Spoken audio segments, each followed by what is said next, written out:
Assalamualaikum warahmatullahi wabarakatuh. Alhamdulillah.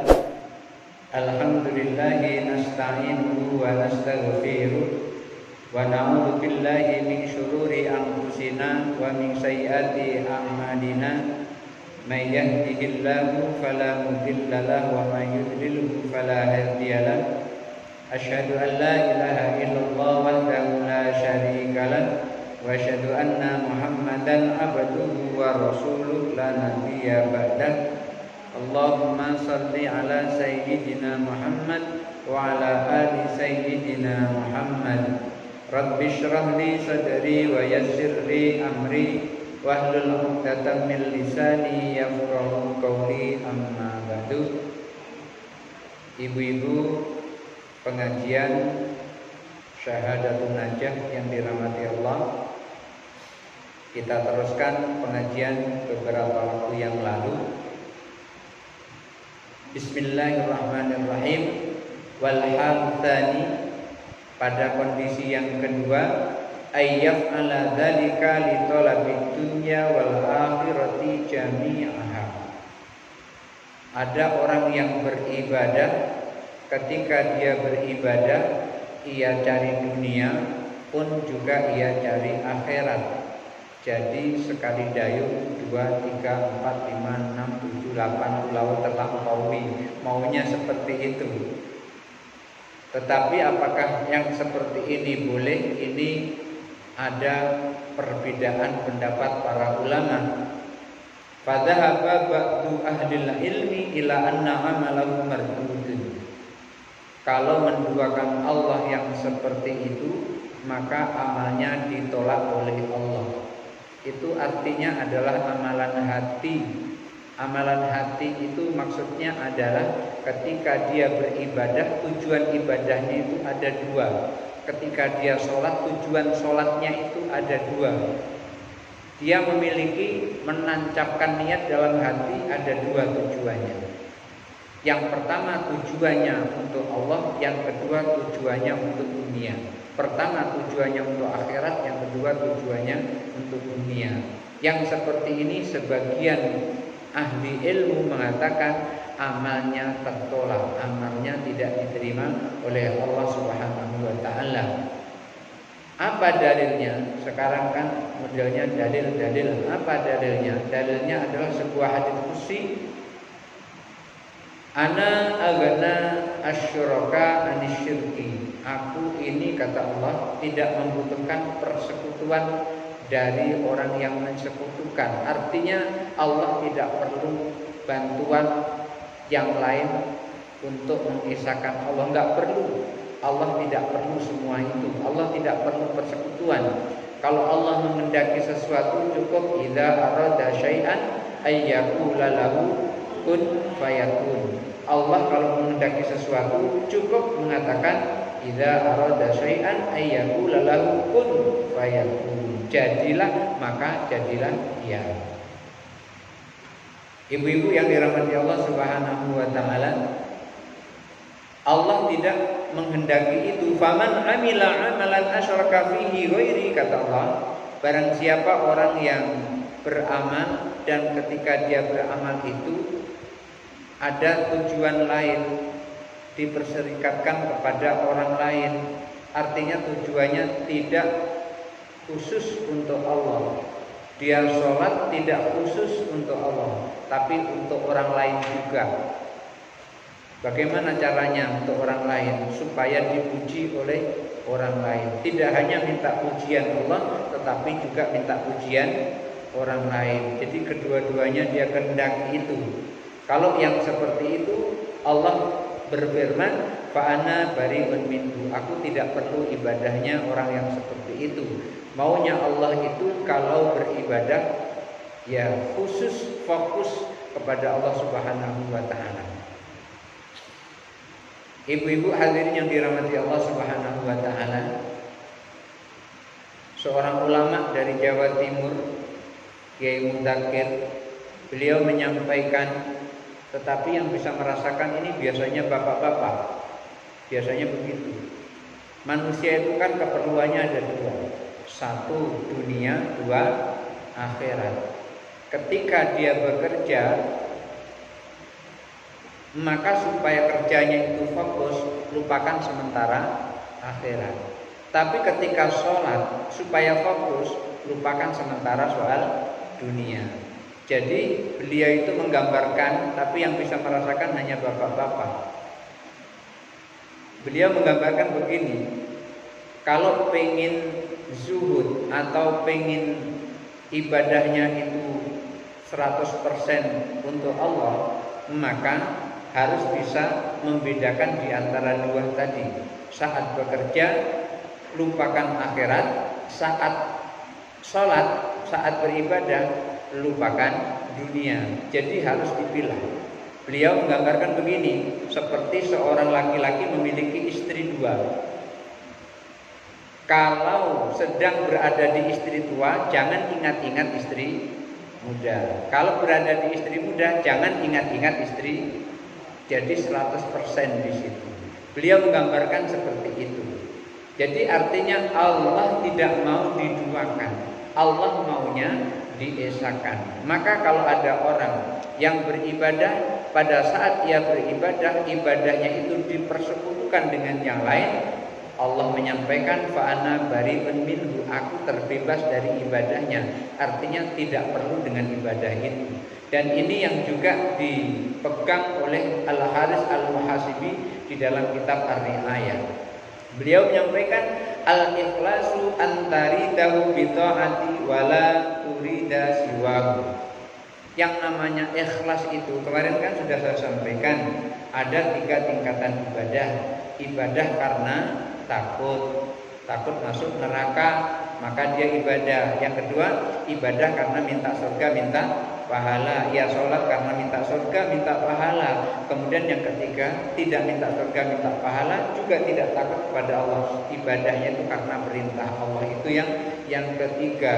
Dan ketiga-tiganya ini tidak akan dapat oleh seseorang illal mukhlisin, kecuali orang yang ikhlas. Orang yang ikhlas itu orang yang terhindar dari riya, orang yang terhindar dari ujub, orang yang terhindar dari takabur.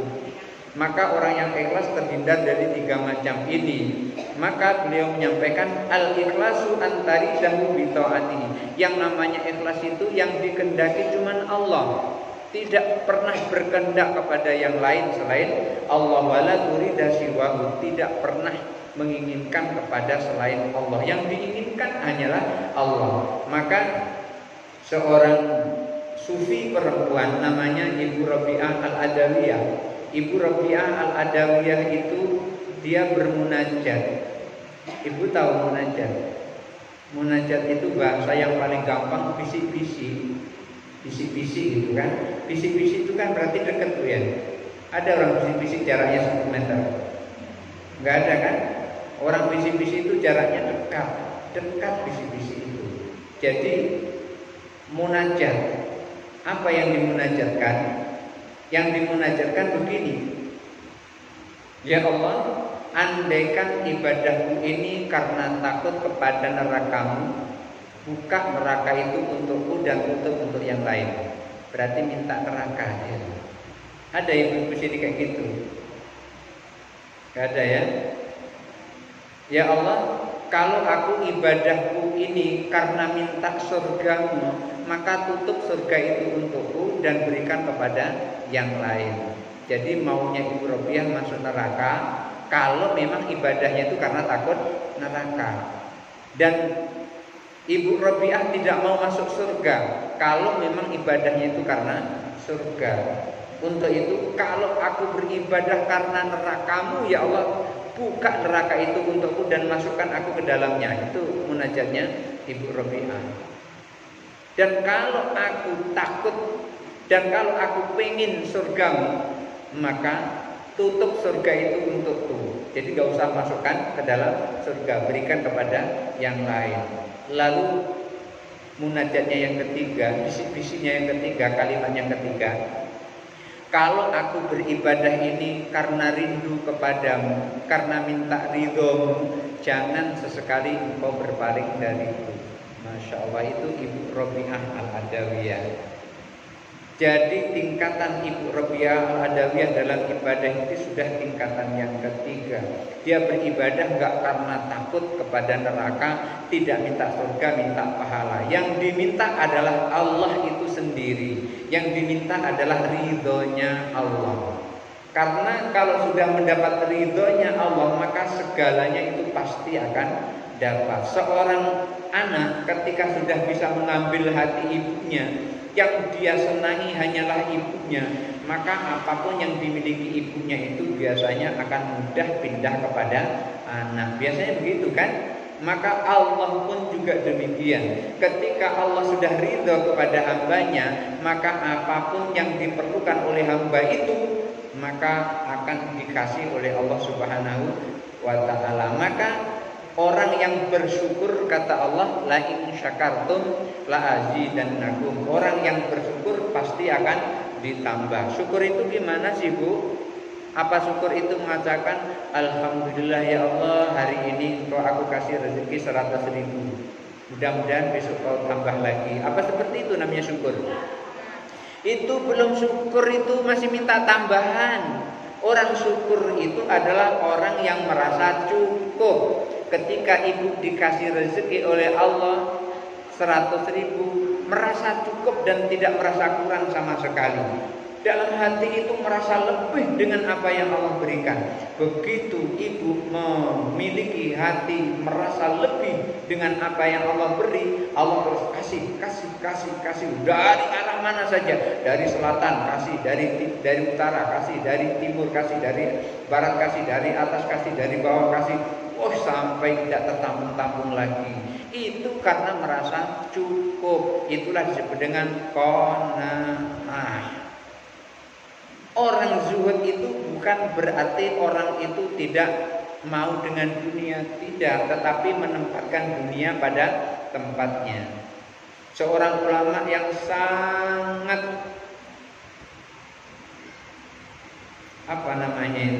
sangat keren gitu, kira-kira gitu. Ulama yang sangat keren tapi dia zuhud, itu adalah Syekh Abdul Qadir Jilani. Dia duitnya banyak, tapi hatinya tidak gantung pada duit. Hartanya banyak tapi tidak gantung pada harta. Kalau ada orang yang masih gantung kepada harta, berarti orang itu belum zuhud. Zuhud itu dia tidak meletakkan hatinya pada harta. Harta itu cukup diolah dengan pikiran, tapi hati jangan sampai masuk ke dalam harta. Kalau hati masuk ke dalam harta, maka terkontaminasi hubungan kita dengan Allah. Ibu kalau pengen salaman dengan kiai, tangan kanan megang tas, tangan kiri megang tas yang satu lagi, kemudian yang di leher ini masih ada tas gantung lagi. Pengen salaman, kira-kira bisa nggak? Kalau pengen salaman harus meletakkan tas itu, jangan tas dipegang terus mau salaman, nggak bisa. Taruhlah kalau tas barangkali agak gampang, yang satu megang semangka, yang satu megang duren. Pengen salaman tanpa melepaskan duren sama semangka tadi, bisa nggak kira-kira? Nggak bisa. Maka harus diletakkan. Untuk salaman dengan Allah, dunia harus diletakkan. Ada ulama wali Allah, dia nggak punya apa-apa, punyanya cuma sebuah wadah air. Orang Jawa nyebut namanya kendi. Ibu tahu kendi? Wadah air dibuat dari tanah, itu namanya kendi. Kemana-mana dibawa kendi itu. Sehingga ketika melihat wali Allah yang lain yang banyak duit, dia mengatakan begini, masa wali Allah berkelimpahan dengan harta, itu hatinya nyangkut di harta. Lalu yang wali Allah yang hartanya banyak tadi dikatakan, tidak, aku tidak nyangkut di harta. Walaupun hartaku banyak, tapi aku tidak nyangkut di harta. Hatiku terbebas dari harta. Kamu cuma punya harta satu-satunya kendi. Kemana kemana-mana kamu bawa itu yang nyangkut di harta. Kan biasanya gitu Bu ya. Bedanya orang kaya dengan orang miskin itu cara jalannya sudah berbeda. Kalau orang miskin biasanya semua miliknya digotong sana sini, ke utara digotong, ke selatan digotong, ke timur digotong. Orang kaya nggak mau lagi seperti itu. Dia cuman kartu aja, dia masuk dalam dompet kecil cuman. Ya. Kalau orang miskin itu kan kalau belanja pakai duit kan gitu ya. Orang kaya nggak mau lagi belanja pakai duit. Itu gambaran ketika seorang yang tergantung kepada harta belum tentu dia tidak punya harta, belum tentu. Bisa jadi hartanya banyak tapi dia tidak bergantung dengan harta. Bisa jadi hartanya sedikit tapi itulah kemana-mana ditenteng. Dan bahkan kalau sudah lebih banyak lagi duitnya, dia nggak mau lagi bawa itu, nyuruh orang bawa. Ibu pernah lihat gubernur bawa tas sendiri ke bandara? Mikul tas sendiri pernah? Pernah melihat gubernur mikul tas sendiri ke bandara? Pernah? Gak pernah kan? Kita yang mikul tas ke bandara, gubernur biasanya nyuruh ajudannya, tolong dibawa itu. Itu karena sudah berlebihan. Bapak Ibu hadirin yang dirahmati Allah Subhanahu wa taala. Maka orang yang ikhlas itu adalah antari dan hanya ingin Allah, wala turida siwahu, tidak ingin selain Allah. Maka riya itu beliau Imam Nawawi menyampaikan naw'ani. Riya itu ada dua macam. Ahaduhuma alla yurida bi ta'atihi illan nas. Tidak ingin taat kecuali kepada manusia, itu namanya riya. Riya itu melakukan apa-apa hanya untuk manusia. Seakan-akan untuk Allah, orang nengok seperti untuk Allah. Dia pergi rajin ke masjid sepertinya untuk Allah, tapi sesungguhnya di dalam hatinya supaya ingin dipuji oleh orang. Oh, Pak Anu itu yang rajin sekali pergi ke masjid, belum azan sudah di masjid. Kalau dalam hatinya dia ingin dipuji seperti itu, maka yang seperti ini termasuk riya yang pertama. Allah turida illan nas, tidak ingin kecuali kepada manusia. Sholatnya supaya dilihat oleh manusia, puasanya supaya dilihat oleh manusia, sedekahnya supaya dilihat oleh manusia. Kemudian yang kedua, ayuri dan nas warabban nasi. Kedua-duanya dia ingin supaya dipuji Allah, supaya dipuji oleh manusia. Kedua-duanya. Yang pertama hanya dipuji manusia, tidak perlu pujian Allah. Yang penting manusia puji. Yang kedua pengen pujian Allah, pengen pujian manusia. Wa ulama mahbutun lil amali. Kedua-duanya itu akan menyia-nyiakan amal. Sholat ke masjid, pengen dipuji orang, pengen dipuji Allah, maka sia-sia sholatnya. Wa naqala hadzal qaul al-Hafidz Abu Nu'aim fil Hilyah. Ini juga yang diambil oleh Abu Nu'aim di dalam kitab Al-Hilyah. Pendapatnya seperti itu dari ulama salaf. Dasarnya apa? Firman Allah, Al-Jabbarul Mutakabbir, Subhanallah amma yusyrikun. Allah itu maha kuasa, Allah itu maha agung, maha besar, maha suci Allah dari apa-apa yang mereka persekutukan. Allah tidak memerlukan persekutuan orang. Allah tidak menginginkan orang yang beribadah tujuannya selain Allah Subhanahu wa taala. Kenapa demikian, Ibu?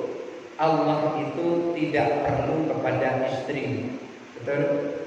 Ada Tuhan punya istri? Gak ada kan? Gak ada. Ibu secantik apapun, kalau orang lihat ibu saking cantiknya langsung lemes begitu, Allah gak pernah apa-apa itu. Gak pernah, Allah gak ingin sama sekali. Allah tidak perlu istri, Allah tidak perlu anak. Karena Allah gak perlu istri, gak perlu anak, wasyarika, dan juga tidak perlu persekutuan. Karena Allah gak perlu anak, gak perlu istri, pun pula gak perlu persekutuan di dalam beramal. Fakama annahu takabbara 'ani zaujati wal waladi wasyariki takabbara ayyakbala amalan musyrika fihi. Seperti halnya Allah tidak perlu istri, tidak perlu anak, maka Allah juga tidak perlu menerima amal yang dipersekutukan dengan selain Allah. Wa ta'ala akbar, ya Allah yang maha agung, wa kabirun wa mutakabbirun, dan Allah juga maha agung, maha besar, tidak ada yang menandingi kebesaran Allah Subhanahu wa taala. Lalu seorang ulama namanya As-Samarkandi, beliau menyampaikan ma fa'alahu lillahi ta'ala kubila. Apapun yang dilakukan orang lillahi ta'ala untuk Allah kubila, pasti diterima. Salat ujungnya lillahi ta'ala, wudu ujungnya lillahi ta'ala, bayar zakat fitrah ujungnya lillahi ta'ala. Semua yang diujungkan lillahi ta'ala, kata Imam As-Samarkandi, kubilah, amalnya diterima. Ibu duduk di masjid ini, nawaitul i'tikafa lillahi ta'ala, aku niat i'tikaf karena Allah ta'ala, maka itu akan diterima oleh Allah. Tapi kalau niatnya untuk yang lain, itu tidak akan diterima oleh Allah. Wa ma fa'alahu min ajlin nasi rudda. Siapa orang yang beramal tujuannya untuk manusia, rudda, pasti ditolak oleh Allah. Allah enggak mau. Maunya Allah itu adalah untuk Allah, tidak mau dibagi-bagi, hanya Allah lah saja. Contohnya begini, wa mithal dzalika man shalat zuhra mathalan. Contohnya begini, kalau ada orang sholat zuhur berapa rakaat? 4 sholat zuhur kan? Jangan sampai dikurang-kurangi. Gara-gara minyak naik terus dikurangi sholatnya. Jangan, minyak naik biarlah minyak naik, tapi sholat zuhur tetap 4 rakaat.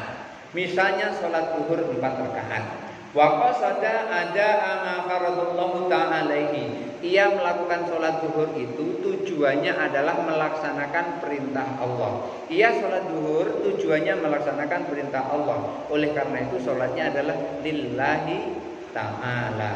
Walakinnahu tawwala arkanahu wa qira'atahu wa hassana hay'ataha min ajlin nasi. Tetapi pada saat dia sholat zuhur tadi, dipanjang-panjangkan bacaannya, tegaknya dipanjang-panjangkan, rukunnya dipanjang-panjangkan, bacaannya dibagus-baguskan, sehingga orang terpukau, wow, kira-kira begitu. Saking dipanjang-panjangkannya tadi, biasa sholatnya itu 5 menit, karena ada orang jadi 15 menit. Dipanjang-panjangkan seperti itu. Tapi tujuannya untuk manusia. Beliau menyampaikan fa aslu sholati maqbulun. Dasar sholatnya adalah diterima. Dasar sholatnya diterima. Misalnya gini, dasar sholatnya gini. Biasanya sholat berapa lama? Biasanya sholat zuhur itu misalnya 5 menit. Karena ada orang menjadi 10 menit. Maka dasar sholat itu diterima. Hanya yang 5 menit yang diterima, yang 10 menit gak diterima. Itu contohnya. Wa amma ma tawalhu, adapun yang ia panjang-panjangkan sampai 5 menit tadi, wa hasanahu, dan yang ia bagus-baguskan tadi, baik gerakannya maupun ucapannya dibagus-baguskannya, min ajlin nasi, tujuannya untuk manusia, fa ghairu maqbulin, tidak diterima. Jadi ibu kalau biasa sholat 3 menit, ya 3 menit saja, gak usah dipanjang-panjangkan. Gara-gara ada orang terus dipanjang-panjangkan. Yang diterima cuma 3 menit. Walaupun ibu di sini sholatnya sampai 7 menit, yang 4 menit nganggur.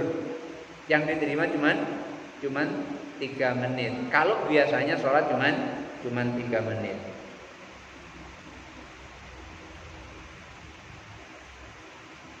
Li'annahu qasada bin nas. Kenapa kok tidak diterima? Karena tujuan ia lakukan sholat yang panjang-panjang, bagus-bagus bacaannya, itu adalah untuk manusia.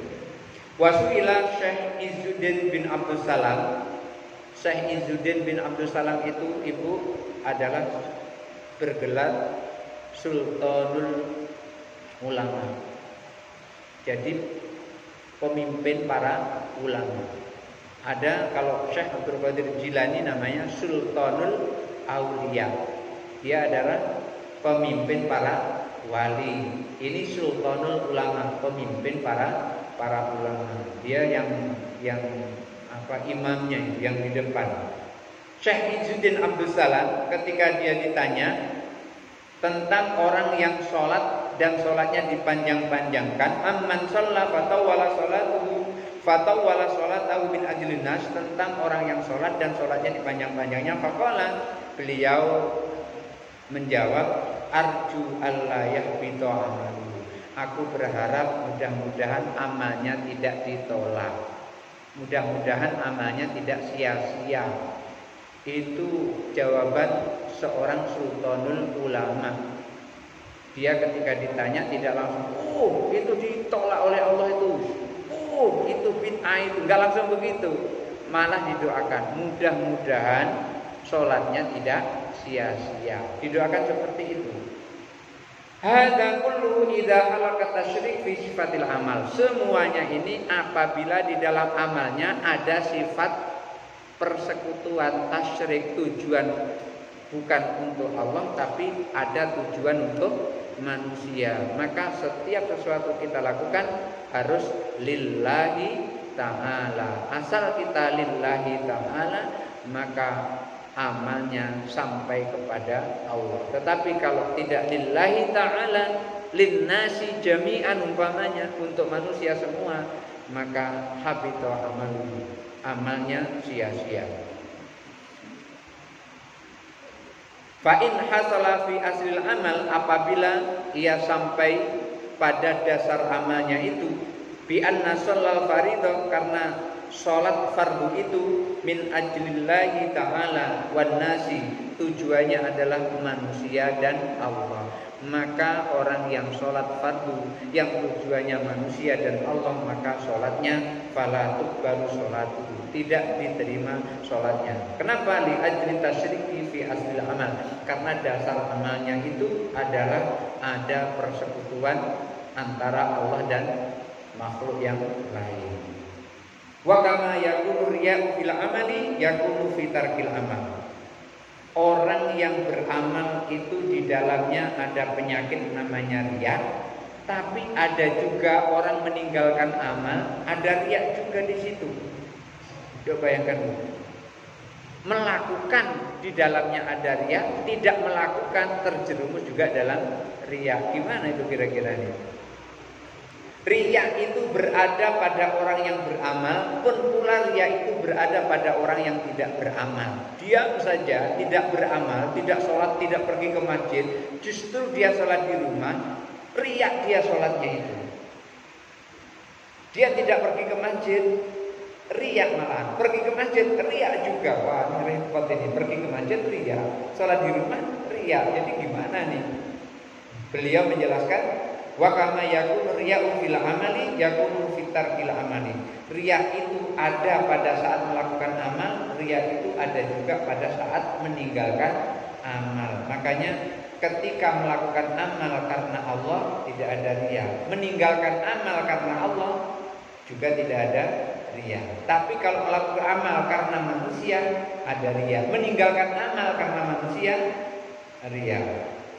Misalnya gini, pergi ke masjid, aku gak enak pergi ke masjid, nanti aku dibilang orang rajin ke masjid.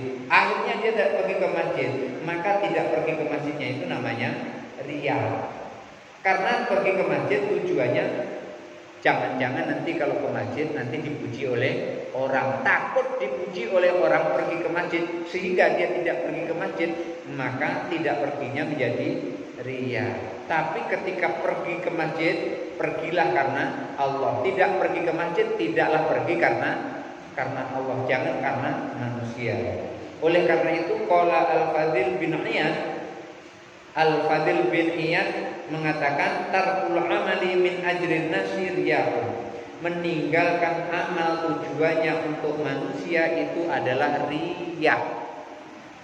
Meninggalkan amal tujuannya manusia riya. Ibu tidak pergi ke pengajian sini. Ketika ibu tidak pergi ke pengajian sini, dalam hati mengatakan, nanti aku kalau tiap hari Jumat pergi ke pengajian, nanti aku dibilang oleh tetangga, soalim pula, gak enak aku. Akhirnya gak pergi, maka tidak perginya menjadi riya. Aku enak sholat di rumah sajalah, gak usah sholat di masjid. Kalau aku nanti sholat 5 waktu ada di masjid terus, nanti dibilang orang aku alim, nanti malah riya pula aku kalau pergi ke masjid. Tidak perginya ke masjid seperti itu adalah riya. Kenapa? Karena tidak pergi ke masjid karena manusia. Kalau tidak pergi ke masjid karena Allah, misalnya begini, hari ini aku tidak bisa ke masjid karena suamiku sakit, maka aku akan pergi menemani suamiku berobat. Tidak perginya itu bukan karena manusia, tidak perginya karena Allah. Kenapa? Oleh Allah disuruh untuk menemani suami berobat. Nah, yang seperti itu tidak riya. Maka Al-Fadil bin Iyad menyampaikan tarkul amali min ajlin nasi riyaun, meninggalkan amal tujuannya adalah manusia, itu adalah riya. Wal amalu min ajlin nasi, orang yang beramal tujuannya manusia, syirkun, namanya syirik. Meninggalkan amal tujuan manusia namanya riya, pamer. Beramal tujuannya manusia, syirik. Kenapa? Menduakan Allah dengan manusia. Kok repot banget ini ya. Sebetulnya nggak repot. Kalau mau beramal, beramalah lillahi ta'ala, jangan untuk manusia. Kalau meninggalkan amal, tinggalkan lillahi ta'ala, bukan karena manusia.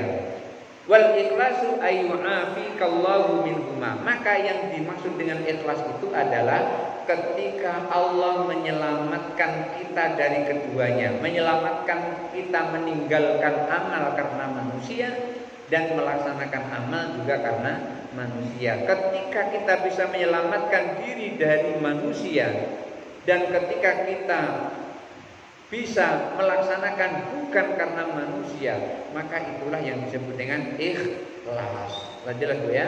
Namanya ikhlas itu kita berbuat bukan untuk manusia tapi untuk Allah. Kita meninggalkan perbuatan bukan untuk manusia tapi untuk Allah. Kalau kita bisa seperti itu, hati kita tata, kita beramal karena Allah, meninggalkan amal juga karena Allah, maka itulah yang disebut dengan ikhlas. Itulah yang disebut dengan antari dawu,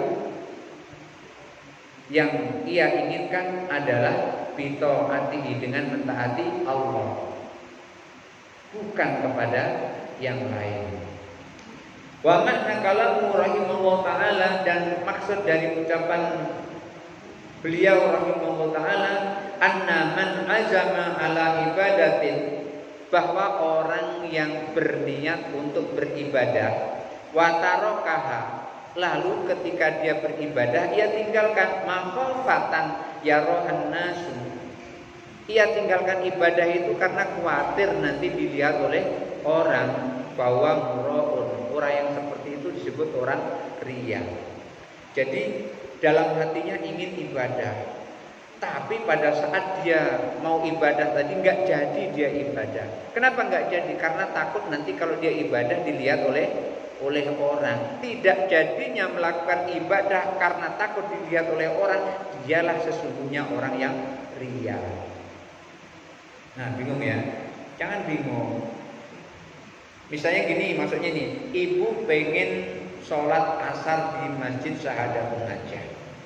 Kemudian di dalam hati ibu, aku sesungguhnya pengen sholat asar di masjid Syahadatul Najah sekalian pengajian, tapi aku nanti takut nanti dilihat oleh orang.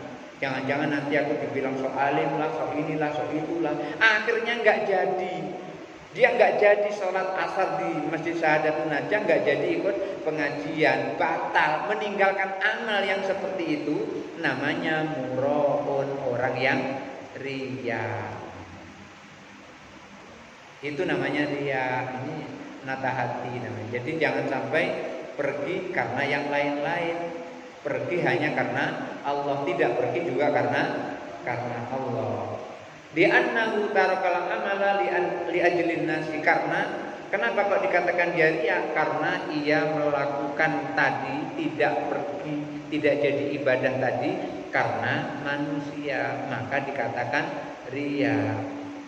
Amma law tarakaha li yusalliha fil qudwati, tetapi kalau dia tidak jadi pergi ke masjid Syahadatun Najah untuk sholat sunnah, untuk sholat asar tadi, tidak jadi pergi, tapi tujuannya adalah untuk sholat sendiri, sholat sunyi, sholat misalnya gini, jangan sholat asar ya, kalau sholat asar nggak cocok. Misalnya sholat sunnah, malam-malam pengen pergi ke masjid Syahadatun Najah untuk sholat tahajud, malam-malam buka sendiri pintunya, pas begitu bapak-bapak masuk di masjid menjelang subuh, kaget kok ada ibu-ibu ramai di masjid.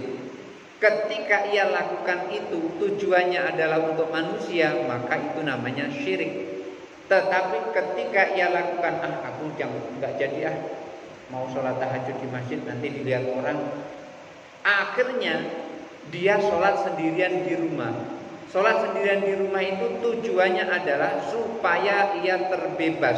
Artinya supaya dia lebih tenang, supaya dia tidak diketahui oleh orang tentang sholatnya tadi. Maka orang yang seperti itu disunahkan atau dianjurkan. Dia sholat di rumah, tapi tujuannya adalah bukan tidak takut dilihat oleh orang, tapi dia inginnya itu lebih tenang, lebih sepi, lebih lebih khusyuk gitu. Karena kalau di masjid nanti pas kelutuk orang masuk takut ketahuan, yang seperti itu. Ketika dia sholat di rumah, tidak di masjid, tujuannya adalah bukan untuk manusia, tujuannya adalah untuk mencari kekhusyuan, sepi, maka yang seperti itu dianjurkan, tidak termasuk ria. Intinya ketika dia sholat dan supaya dilihat oleh orang, itulah disebut dengan syirik. Ketika dia tidak sholat, tidak sholatnya itu karena takut dilihat oleh orang, itulah namanya ria. Meninggalkan amal karena manusia, ria. Melaksanakan amal untuk manusia, syirik. Itu intinya. Illa antakuna faridatan au zakatan wajibatan. Semua itu adalah ibadah-ibadah sunnah. Kalau ibadah wajib itu tidak boleh. Seperti sholat asar, sholat zuhur, sholat 5 waktu itu harus di masjid. Tidak ada pengaruhnya dengan dilihat manusia ataupun tidak dilihat oleh manusia. Misalnya gini, ibu sholat sendirian di rumah, sholat tahajud. Ketika sholat tahajud, tujuannya sholat di rumah itu supaya tidak dilihat oleh manusia, maka sholat tahajudnya seperti itu bagus. Tetapi ketika sholat tahajud di rumah, lalu ketemu dengan orang, bu, waktu belanja pagi-pagi itu, belanja sayur, bu, kamu tahu nggak apa bu? Tadi malam sampai jam 2:30 tahajud. Sholat nyepinya itu bagus, tapi setelah diucapkan kepada orang lain menjadi tidak bagus yang seperti itu. Itu artinya membawa karung tapi karung bocor, yang tadinya banyak isinya, karena pengen didengar oleh orang, pengen dipuji oleh orang tadi, akhirnya karungnya menjadi bocor. Illa antakuna faridatan au zakatan wajibatan au yakunu aliman yuqtada bihi fal jahru bil ibadati fi dzalika afdal. Yang wajib ibu itu afdalnya adalah terang-terangan. Sholat 5 waktu terang-terangan, sholat Jumat terang-terangan, mengeluarkan zakat mal terang-terangan, mengeluarkan zakat fitrah terang-terangan. Yang wajib. Tapi kalau yang tidak wajib, bagusnya tidak terang-terangan. jadi disembunyikan dari orang lain. Tapi tujuannya adalah untuk Allah, bukan untuk manusia. Lalu bagaimana kalau seandainya ada orang menjadi panutan di kampung itu? Setelah dia jadi panutan di kampung itu, dia sholatnya ditunjukkan di masjid untuk orang-orang banyak. Lalu bagaimana itu? Beliau Imam Nawawi menyampaikan, au yakunu aliman yuqtada bihi fal jahru bil ibadati fi dzalika afdal. Orang alim yang diikuti kealimannya, dicontoh perbuatannya ketika dia beribadah terang-terangan seperti itu lebih afdal. Tujuannya apa? Supaya orang lain ikut. Kenapa? Karena dia adalah orang terpandang di kampung itu. Misalnya di sini ada ulama besar.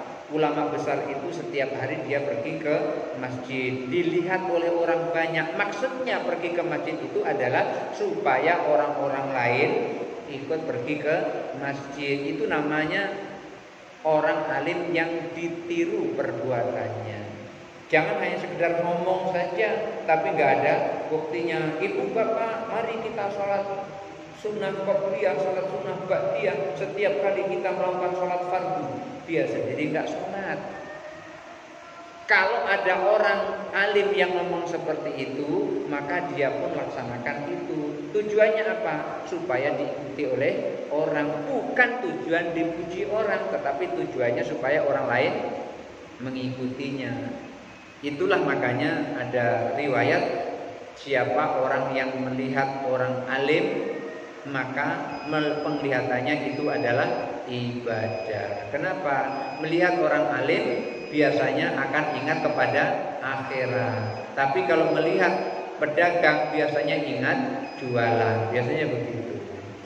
Barangkali sampai di situ saja. Mudah-mudahan ada manfaatnya. Wallahu muwaffiq ila aqwamit thoriq. Wassalamualaikum warahmatullahi wabarakatuh.